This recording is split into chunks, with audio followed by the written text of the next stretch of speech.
ओम शांति। आज भट्टी का दिन है 61 मुरली है 7 मार्च 1982 की। संकल्प की गति धैर्यवत होने से लाभ। बहुत हर मुरली की तरह ये मुरली भी बहुत शिक्षाओं से भरी हुई है जो हमें प्रैक्टिकली अब कर ही लेना चाहिए। मुरली में बाबा आज के दिन 7 मार्च 2082 के दिन उन बच्चों से मिलने के लिए आए हैं जो एक नामी एकानामी वाले हैं। तो कौन से एक नामी हैं? एक बाप दूसरा न कोई, जिनके पास ये संकल्प है। इस स्वरूप वाले बच्चे हैं, इस समृद्धि वाले बच्चे हैं। तो बाबा ने कहा जैसे आजकल की दुनिया में हाथों की रेखाएं देखते हैं और हाथ की रेखाएं देख करके वो बता देते हैं कि आपके भाग्य में क्या क्या आने वाला है, पूरा श्रेष्ठ वर्णन करते हैं, गुण कर्तव्यों का वर्णन करते हैं। शिव बाबा भी रेखाएं देखते हैं, लेकिन शिव बाबा कौन कौन सी रेखाएं देखते हैं? मुख की रेखा मतलब चेहरे की रेखा, मस्तक की रेखा, नैनों की रेखा। तो बाबा ने इन रेखाओं में क्या देखा? सदा मस्तक में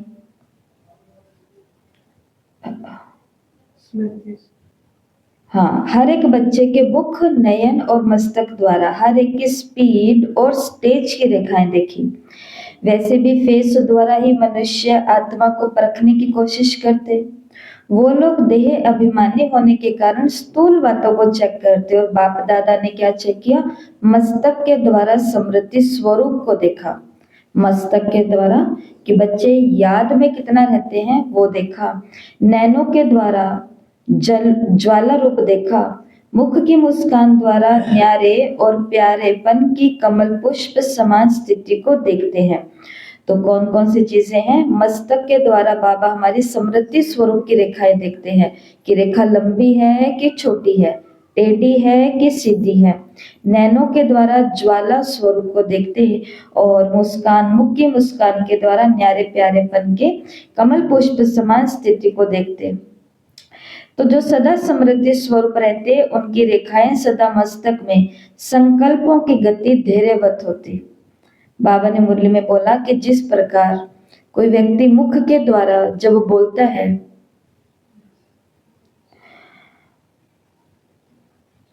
तो मुख के द्वारा बोलते ही रहते, ज्यादा बोलते, जोर से बोलते, तो उनको क्या कहते? धीरे बोलो, कम बोलो। क्योंकि बोलने से क्या होती है? एनर्जी वेस्ट होती है, एनर्जी वेस्ट होती है। इसी प्रकार बाबा ने बोला संकल्पों की गति जब तीव्र होती है तो भाग्य को प्राप्त करने की जो एनर्जी है वो क्या हो जाती है? कम हो जाती है। अनुभव के लिए बाबा ने बोला कि सभी ने ये अनुभव किया होगा कि जब संकल्प अनेक होते हैं तो वो कैसे होते हैं? बहुत फास्ट होते हैं। व्यर्थ संकल्प कैसे चलते हैं? स्लो स्लो या फास्ट? बहुत तेज चलते हैं, एक के बाद एक अपने आप आता जाता है ऊपर से ऊपर। लेकिन जब ज्ञान का मनन हम चलाते हैं, एक संकल्प हमने लिया, अब उसके बारे में मुरली का एक टॉपिक लिया, अब उसके बारे में हम क्या करेंगे? चिंतन करेंगे, मनन करेंगे। तो जब हम मनन करते हैं, मनन वाले संकल्प कैसे चलते हैं? बहुत धैर्य से, बहुत स्लो, धीरे धीरे चलते हैं। तो बाबा ने कहा जब संकल्प तेज चलते हैं तो वो एनर्जी वेस्ट होती है, और जब संकल्प धीरे धीरे धैर्यवत चलते हैं तो वहां पर एनर्जी बननी शुरू होती है। व्यर्थ संकल्प की तेज गति होने के कारण अपने आप को शक्ति स्वरूप कभी अनुभव नहीं कर सकते हो। जैसे शरीर की शक्ति जब गायब हो जाती है तो क्या कहते हैं? आज तो हमारा माथा खाली खाली है। शरीर की शक्ति जब गायब हो जाती है, इसी प्रकार आत्मा जब बहुत ज्यादा हम वेस्ट सोचते हैं ना, व्यर्थ सोचते हैं, तो बाबा ने कहा प्राप्तियां भी क्या हो जाती है? खाली खाली अनुभव होती है। रोज योग भी कर रहे, रोज मुरली भी पढ़ रहे, मधुबन भी जाते, सेवा केंद्र भी आते, सेवाएं भी करते, हर श्रीमत का, हर नियम मर्यादा का पालन भी करते, लेकिन फिर भी क्या लगता है? खाली खाली लगता है। कारण क्या है? वेस्ट थॉट्स, संकल्प व्यर्थ बहुत चल रहे हैं, तो इसलिए खाली खाली अनुभव होता। शारीरिक शक्ति के लिए, और जब शरीर में खाली खाली अनुभव होता है, कमजोरी अनुभव होती है, तो क्या लगाया जाता है? इंजेक्शन, टीका लगाया जाता है। तो इंजेक्शन लगाते हैं या ग्लूकोज की बोतल चढ़ाते हैं। इसी प्रकार बाबा ने कहा, रूहानियत से कमजोर आत्मा पुरुषार्थ की विधि समृद्धि में लाती है। तो 4 प्रकार के बाबा ने हमें भी इंजेक्शन दिए हैं। तो पहला इंजेक्शन है, मैं मास्टर सर्वशक्तिमान हूँ। दूसरा इंजेक्शन है, आज बाबा ने मुरली में क्या कहा, आज मुरली में कौन से पॉइंट आए। तो हम यही बातें करते हैं ना कि पूरे दिन में बीच बीच में अपने आप से पूछो, आज बाबा ने क्या कहा था मुरली में, आज की मुरली में कौन सी पॉइंट थी। तो जो वेस्ट संकल्प चल रहे हैं वो ऑटोमेटिकली स्लो हो जाएंगे, क्योंकि अब ध्यान कहाँ जा रहा होगा, मनन की ओर जा रहा होगा कि मुरली में क्या था। अब 4 पन्ने की मुरली या अव्यक्त वाणी भले 12 पन्नों की भी क्यों नहीं हो, 1 घंटा बैठ करके पढ़ी है, सुनी है, चिंतन किया है, लेकिन याद आता है एक भी पॉइंट याद नहीं आता। लेकिन जब कोशिश करेंगे, बार बार इंजेक्शन देंगे, आज की वाणी में क्या था, आज बाप दादा ने क्या क्या पॉइंट सुनाए। और तीसरा इंजेक्शन कौन सा है, व्यर्थ संकल्पों का ब्रेक क्या है कि भाई अब कहाँ जा करके ये रुकेगा, कहाँ पर खत्म होएगा। और चौथा है बिंदी लगाने का प्रयत्न करना। तो ये बाबा ने कहा इंजेक्शन हुए। कौन सा इंजेक्शन, मैं मास्टर सर्वशक्तिमान हूँ। दूसरा इंजेक्शन, आज बाप दादा ने कौन कौन से पॉइंट्स सुनाए। तीसरा इंजेक्शन, व्यर्थ संकल्प का ब्रेक क्या है, उन्होंने ऐसे कर दिया, उन्होंने ऐसे कर दिया, वो आज ये कह के चले गए, वो आज ये लेकर के चले गए, पर दीदी ने ऐसा कहा क्यों, पर वो आज आए क्यों नहीं, पर ये हुआ क्यों नहीं। चलते हैं, सभी के चलते हैं। उस दिन भी आपको 3-4 महीने पहले इसी भट्टी के दौरान बताया था कि व्यर्थ संकल्प किसके नहीं चलते हैं। सेम टू सेम यही बात कही थी कि व्यर्थ संकल्प तो सभी के चलते हैं, लेकिन या तो हम उसको ब्रेक लगाएंगे, लेकिन जब ब्रेक नहीं लगेगा तो फिर उसको घुमाएंगे, यू टर्न लेंगे। और यू टर्न का मतलब है आज बाबा ने मुरली में क्या बोला। और चौथी इंजेक्शन है बिंदी लगाने का प्रयत्न करना। ठीक है, ये इंजेक्शन लगाना, ऐसे पुरुषार्थ की विधि के इंजेक्शन द्वारा कुछ समय तो शक्तिशाली हो जाएंगे, कुछ देर के लिए तो ग्लूकोज, संग का ग्लूकोज है बाबा ने कहा, वो चढ़ा लेंगे। लेकिन संकल्प की गति फास्ट के अभ्यास से थोड़े समय की शक्ति भरने से कुछ समय तो अपने को शक्तिवान अनुभव करेंगे, लेकिन थोड़ी देर के बाद फिर क्या बन जाएंगे, फिर वैसे हो जाएंगे, फिर कमजोर बन जाएंगे।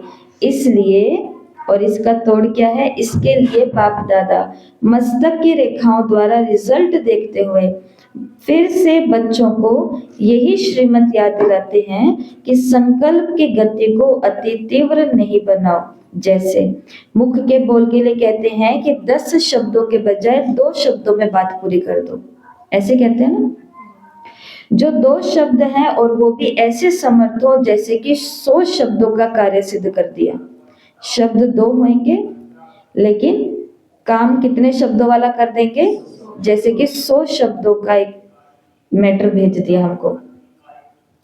तो आज की मुरली का पहला होमवर्क जो सभी को करना है, जो मुरली में पहले पैराग्राफ में बाबा ने कहा, जो सदा समृद्धि स्वरूप रहते उनकी रेखाएं सदा मस्तक में संकल्पों की गति धीरेवत होती, किसी भी प्रकार का बोझ नहीं होता, प्रेशर नहीं होता।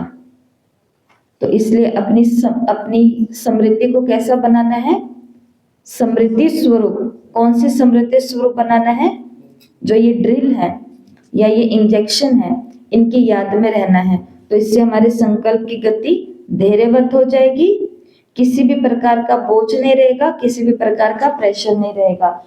तो ये एक एक्टिविटी करेंगे इसी पॉइंट पर, किसी भी प्रकार का बोझ नहीं, किसी भी प्रकार का बोझ नहीं, किसी भी प्रकार का बोझ नहीं, किसी भी प्रकार का बोझ नहीं। और बाबा ने कहा प्रेशर नहीं होगा। प्रेशर वो बीपी ऊपर नीचे हो जाता है ना, तो चेक यहीं से ही होते हैं ना वो सभी चीजें। तो प्रेशर नहीं, प्रेशर नहीं, प्रेशर नहीं। तो याद रखना, किसी भी प्रकार का बोझ नहीं, प्रेशर नहीं, किसी भी प्रकार का बोझ नहीं, प्रेशर नहीं। अब ये याद रहेगा ना, ऐसे ऐसे किया हुआ। तो ये कब होगा? जब आत्मा समृद्धि स्वरूप बनेगी तो संकल्प हमारे धैर्यवत हो जाएंगे, स्लो मोशन में हो जाएंगे, धीरे धीरे हो जाएंगे। और देखो, एक संकल्प हो, अगली लाइन में मुरली में बाबा ने कहा एक विचार 1 मिनट के लिए रखो, एक विचार को 1 मिनट। आज का दूसरा होमवर्क यही है। जैसे अभी इस फोन के अंदर मैं टाइमर सेट कर रही हूँ 1 मिनट का, ठीक है? तो मैं इसकी घड़ी में 1 मिनट का समय लगाऊंगी। 1 मिनट के लिए सिर्फ एक ही संकल्प में टिकना है। जैसे कि यहाँ पे बाबा ने संकल्प दे दिया है, मैं मास्टर सर्वशक्तिवान हूँ। अब 1 मिनट मतलब 60 सेकंड, बहुत बड़ी बात होती है। 60 सेकंड कम नहीं होते। 1 सेकंड में बुद्धि यहाँ से बैठे बैठे कहाँ की कहाँ चली जा सकती है, मतलब 10 साल पुरानी बात पर जा सकती है। और 10 साल के बाद जो चिंता आने वाली है वो भी सोच सकते हैं भविष्य के बारे में। तो 60 सेकंड अर्थात 1 मिनट के लिए एक ही विचार करेंगे, मैं मास्टर सर्वशक्तिवान हूँ। अब ये विचार करने का तरीका क्या होता है? देखो, अंदर में हम लगातार जाप तो नहीं कर सकते हैं, तो संकल्प एक होगा लेकिन अंदर में कल्पनाएं चलेंगी, विजन चलेंगे। जैसे शिव बाबा सर्वशक्तिवान की किरणें, ये बोलना नहीं है, सिर्फ सोचना है। मैं मास्टर सर्वशक्तिवान आत्मा हूँ, बाबा की किरणें शक्तियों की आ रही हैं, मेरे शरीर के अंग प्रत्यंग में समा रही है, सारे संसार में जा रही है।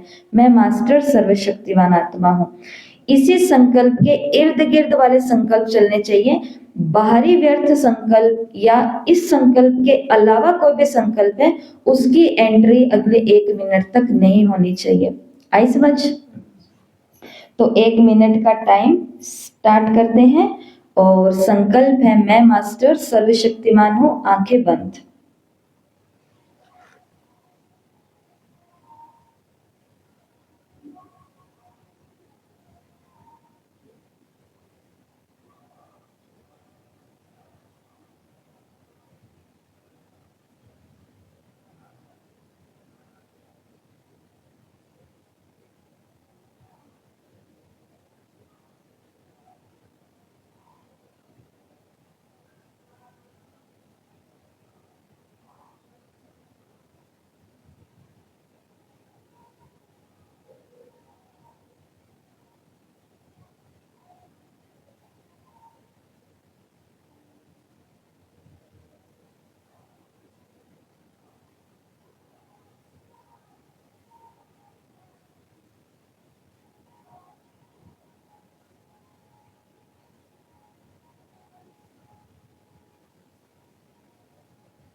ओम शांति।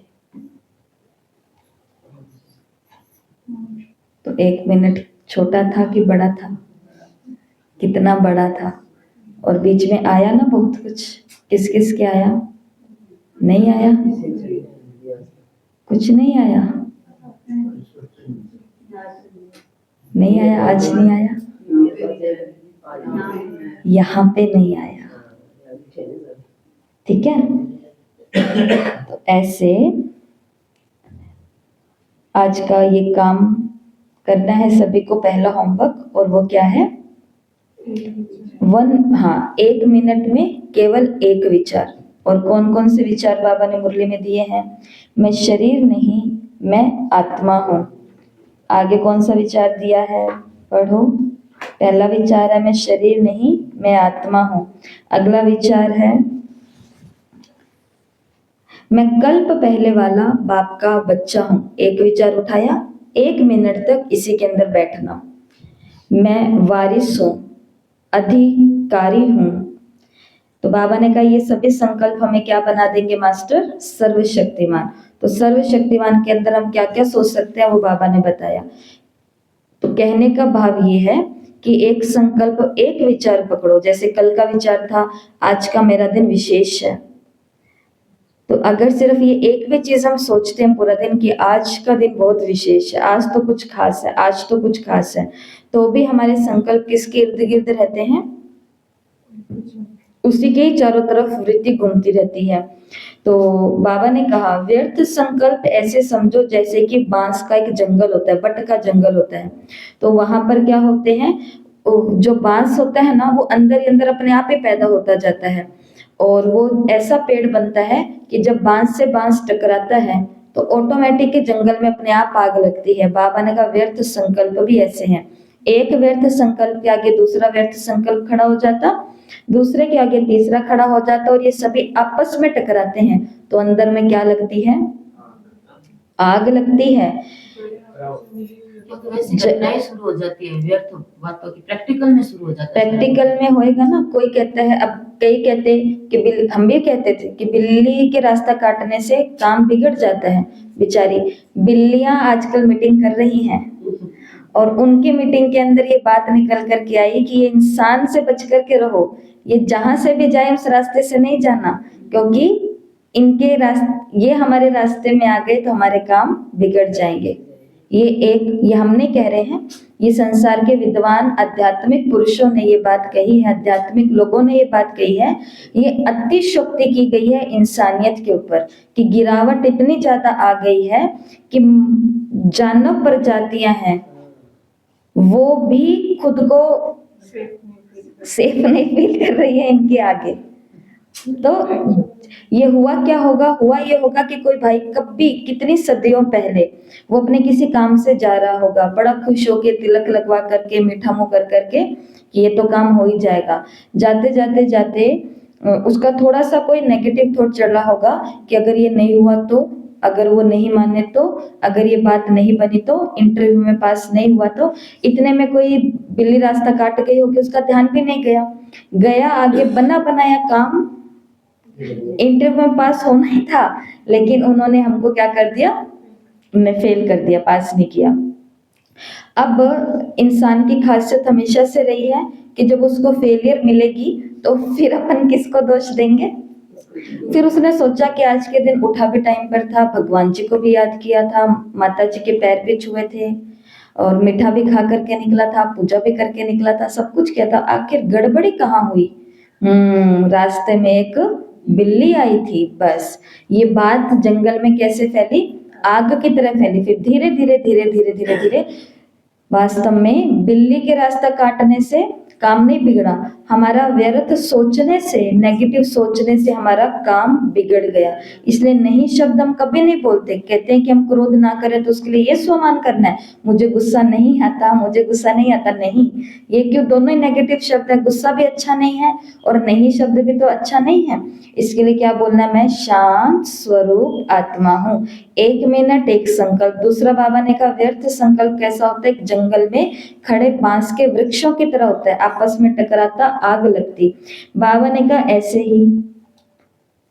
ऐसे व्यर्थ संकल्प एक दो से टकराकर कोई ना कोई विकार की अग्नि पैदा करते, ईर्ष्या हो जाएगी, व्यर्थ सोचते सोचते उनसे ईर्ष्या हो जाएगी, व्यर्थ सोचते सोचते उनसे घृणा हो जाएगी, व्यर्थ सोचते सोचते उनको मार्ग से हटाने की अनेक सारी प्लानिंग भी हो जाएगी, बहुत कुछ हो जाता है।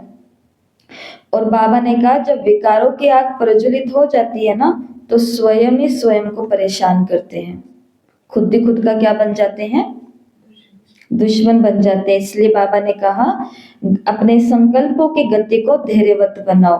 और ये जन्म हमारा कौन सा है, मर जीवा जन्म है, तो इसका खजाना कहो या विशेष एनर्जी कहो, वो है संकल्प।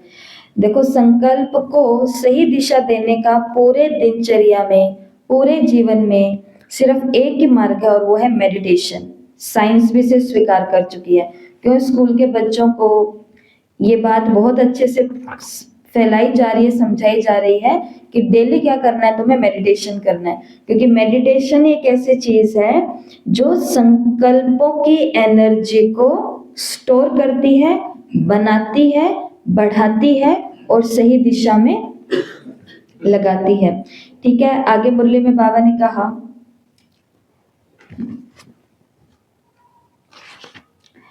ऐसी रेखा वाले, तो जिनके संकल्प बहुत समर्थ होते हैं, ऐसी रेखा वाले सदा बेगमपुर के बादशाह होंगे, मुख से सदैव उनके महावाक्य निकलेंगे। महावाक्य केवल गिनती के होते हैं।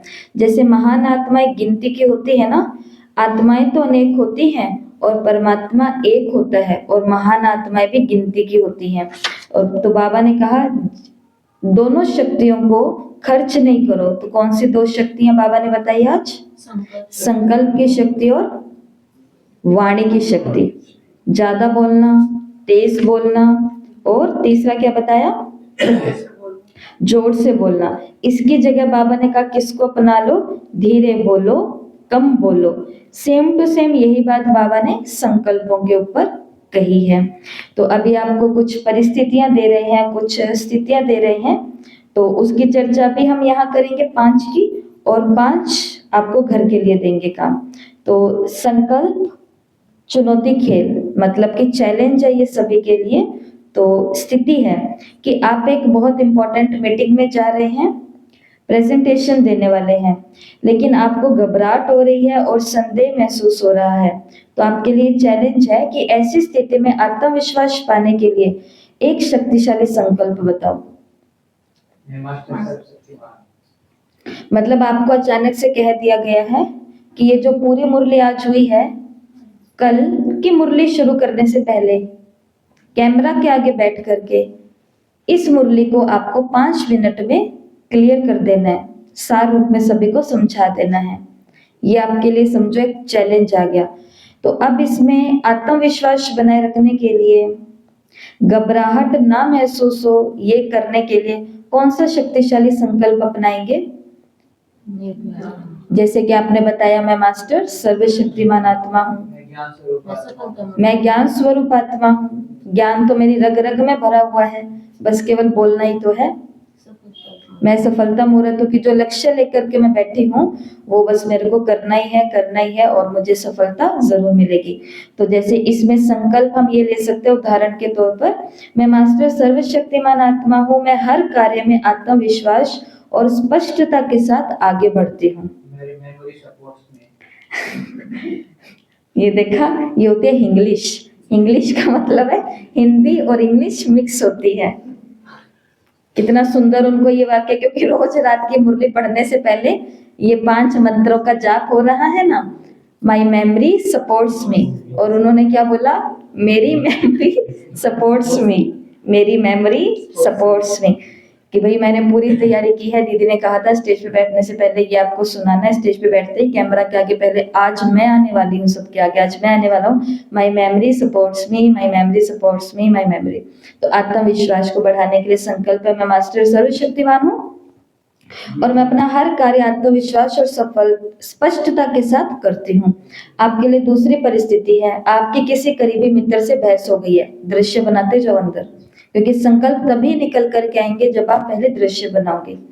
आपके अपने किसी करीबी मित्र से बहस हो गई है और रिश्ते में अब खटास आ गई है, तो आपके लिए चैलेंज है रिश्ते में फिर से समरसता और शांति लाने के लिए एक संकल्प सुझाओ।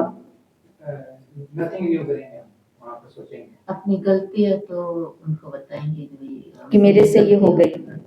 संकल्प बताओ, संकल्प करेंगे क्या वो नहीं, संकल्प। हम आज थॉट की बात कर रहे हैं ना, तो संकल्प बताओ। उन्होंने ज्यादा, हाँ, मेरा और उनका रिश्ता, हमारा रिश्ता बहुत प्यारा है, बहुत मजबूत है। तो अंदर में संकल्प के इस रिश्ते को मेरे को बिगड़ने नहीं देना, प्रेम भाव से वापस, प्रेम और दुआ। उन्होंने ज्यादा भारीपन नहीं लिया है, वो हल्के है, उन्होंने ध्यान नहीं दिया इतना। उन्होंने, हाँ, ये संकल्प भी कितना अच्छा है कि मैं ही ज्यादा सोच रही हूँ, खुशबू तू ही ज्यादा सोच रही है, वो तो इतना सोच ही नहीं रहे हैं। तो ये संकल्प हमें क्या देगा? ताकत देगा उनके आगे बात रखने की। तो संकल्प है, उदाहरण के तौर पर, मैं शांति और प्रेम स्वरूप हूँ, मेरे कंपन सभी रिश्तों को ठीक कर रहे हैं, मेरे वाइब्रेशन सभी रिश्तों को ठीक कर रहे हैं। स्थिति, अगली तीसरी स्थिति है, विजन बनाओ कि आप एक साथ कई कामों में उलझे हुए हो। कई काम तो आ गए ना, आप एक साथ कई कामों में उलझे हुए हो और महसूस कर रहे हैं कि सब संभालना मुश्किल हो रहा है। तो आपके लिए चैलेंज है कि ध्यान और संतुलन पाने के लिए एक संकल्प बताओ। देखो काम सारे करने इंपॉर्टेंट है, छोड़ना एक भी काम नहीं है, लेकिन सभी काम ध्यान से और संतुलन बैलेंस के साथ हो जाएं, उसके लिए एक संकल्प बताओ। मैं सर्वशक्तिमान आत्मा हूँ, सर्वशक्तिमान मेरे साथ है। हजार भुजा वाला बाप मेरे साथ है, मैं सब कर लूंगी।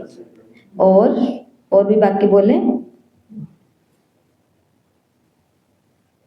ठीक है। तो संकल्प है, मैं शांत आत्मा हूँ, हर कार्य को मैं आसानी और दृढ़ता से पूरा करती हूँ। अगली स्थिति है, आपको किसी ने आलोचना की, आपकी किसी ने आलोचना कर दी और ये आपके मूड को प्रभावित कर रहा है, मतलब मेरा मूड तो खराब हो गया। आपके लिए चैलेंज है, स्थिरता और सकारात्मकता बनाने के लिए एक संकल्प सुझाएं। फिर भी पॉजिटिव रहना है, फिर भी पॉजिटिव रहना है, सकारात्मक। बस इन बातों में ध्यान नहीं दूंगी। हाँ, मैं तो महान हूँ, बहुत अच्छा। उस कमी को दूर करूंगी। प्यार से तो हो नहीं रही थी, आलोचना सुन करके तो जरूर हो जाएगी। बिना गलती रिटर्न आ रहा है, बिना गलती यदि कोई मेरे को परेशान कर रहा है तो सावधान हो जाओ, आगे और ज्यादा परेशान करने वाले हैं। किनारा कर जो कल की मुरली थी, किनारा और न्यारा, दोनों का बहुत बड़ा अंतर बाबा ने बताया। ठीक है, तो इस स्थिति के लिए संकल्प है, मैं निरपेक्ष और स्थिर आत्मा हूं, मैं समझदारी और शांति से हर प्रतिक्रिया देती हूँ। भावना के रूप में जो इन्होंने बोला, भावनात्मक होकर के कोई प्रतिक्रिया नहीं देनी है। सामने वाला अगर मेरा अच्छा करने के बाद भी आलोचनाओं पर आलोचनाएं फेंक रहा है, दे रहा है, तो इसका मतलब है कि अब जो मुझे प्रतिक्रिया देनी है वो बहुत समझदारी से देनी है। आई समझ में? और लास्ट स्थिति है, आप अपने किसी पुरानी गलती के बारे में बार बार नकारात्मक सोच रहे हैं, मैंने ये कर दिया, मैंने ये कर दिया, गिल्ट कॉन्शियस है ना, गलानी में है। तो आपके लिए चैलेंज है कि नकारात्मकता से बाहर निकलने के लिए एक संकल्प बताओ। सोच समझ कर अच्छा अच्छा करना है। अब वो गलती हो गई मगर अब नहीं करनी। अब नहीं करनी, बेटी को बिंदी, उससे मैं शिक्षा ले चुकी हूँ, लेकर के मैं आगे बढ़ रही हूँ। उस गलती को फिर से सुधार कर उनको बताऊंगी जिसके साथ देखो गलतियां हमेशा बिंदी लगा करके पूरी नहीं होती है ना, कभी कभी हमने बीती में पुरानी ऐसी गलती कर दी होती है जिसका प्रभाव किसी के जीवन पर वर्तमान में अभी तक पड़ रहा है। तो मेरी ड्यूटी है, ये मेरी ड्यूटी बनती है कि मैं उनके पास जाऊं और जा करके अपनी इस गलती को स्वीकार करूं। ये प्रैक्टिकली करेंगे तो हमारा मन हल्का हो जाएगा, क्योंकि हमने किसी के मार्ग पर बहुत बड़ा नकारात्मक छाप लगा दी होती है। इतना अच्छा करूं कि उनके लिए एक पॉजिटिव स्टेप मुझे उठाना पड़ेगा ताकि वो मिट जाए। तो इसके लिए संकल्प है, भूतकाल जा चुका है, मैं एक पवित्र और शक्तिशाली आत्मा हूँ जो एक उज्जवल वर्तमान और भविष्य का निर्माण कर रहा है। ओके, तो ये 5 उदाहरण आपको बता दिए। अब आपके लिए होमवर्क ग्रुप में भेज दिया जाएगा, इसलिए मैं जल्दी जल्दी बोलूंगी। तो 5 आगे की स्थितियां आपको भेजेंगे आज, और उनके लिए चैलेंज आपको दिया जाएगा।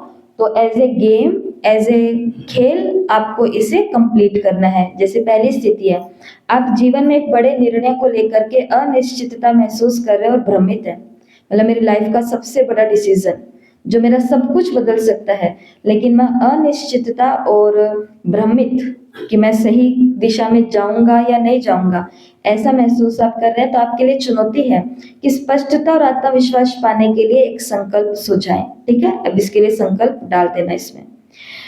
दूसरी स्थिति है कि आप किसी लक्ष्य को पाने के लिए बार बार असफल हो रहे हैं और निराश महसूस कर रहे हैं। अमृत वेले से शुरुआत कर लेते हैं। अमृत वेला करने की कोशिश कर रहे हैं, पवित्र जीवन बिताने की कोशिश कर रहे हैं, संग दोष से बचने की कोशिश कर रहे हैं, लेकिन बार बार क्या हो रहे हैं, उसमें फेल हो रहे हैं, तो और निराशा भी महसूस कर रहे हैं। तो चुनौती है कि दृढ़ संकल्प और आशा को पुनः प्राप्त करने के लिए एक संकल्प दें।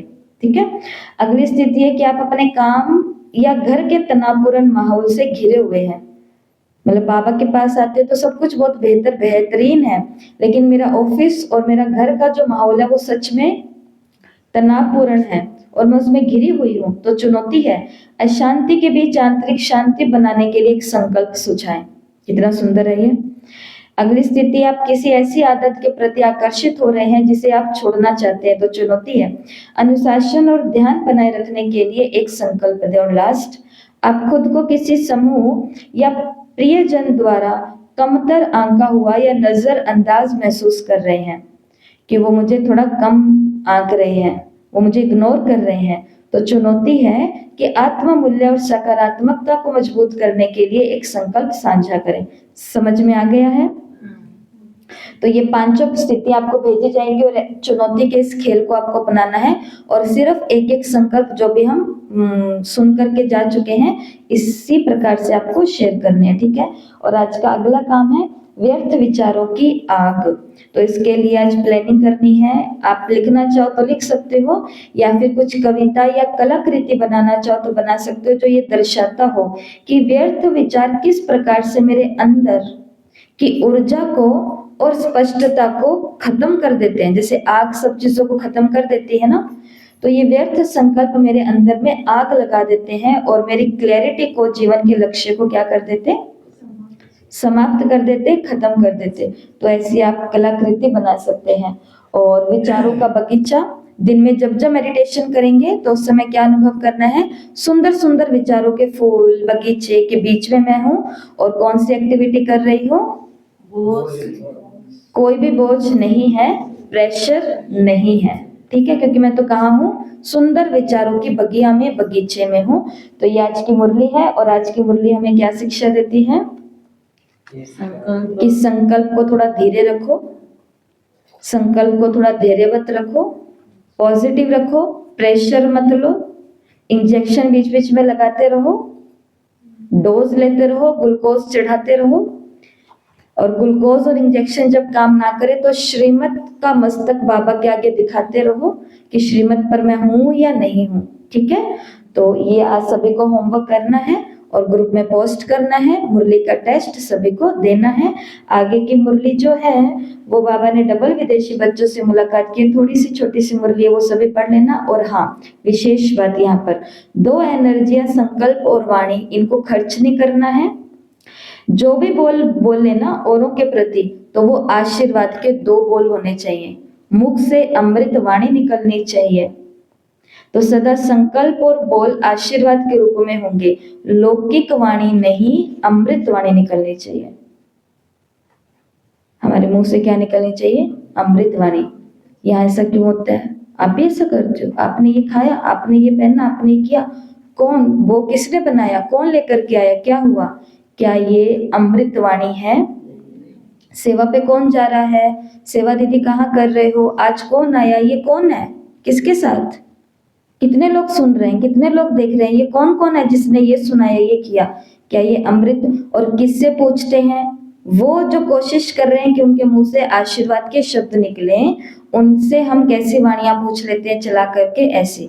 तो संकल्प भी अमृत हो, वाणी भी अमृत हो, तब जा करके आने वाला जो विकराल समय है जहाँ पर सच में आगे लग रही होंगी, वहां पर ये आत्मा कैसे रह सकती है, सेफ। और बाबा ने बहुत सुंदर उदाहरण दिया कि भगवान एक होता है, महान आत्माएं गिनी चुनी होती है। तो मुरली भले सबके लिए चली है, लेकिन आज के दिन से अंतिम सांस तक अपनी वाणी और अपने संकल्पों को धीरज में जो रखेंगी वो कुछ ही आत्माएं होंगी और उसके अंदर मुझे क्या लेना, अपना नंबर लेना है।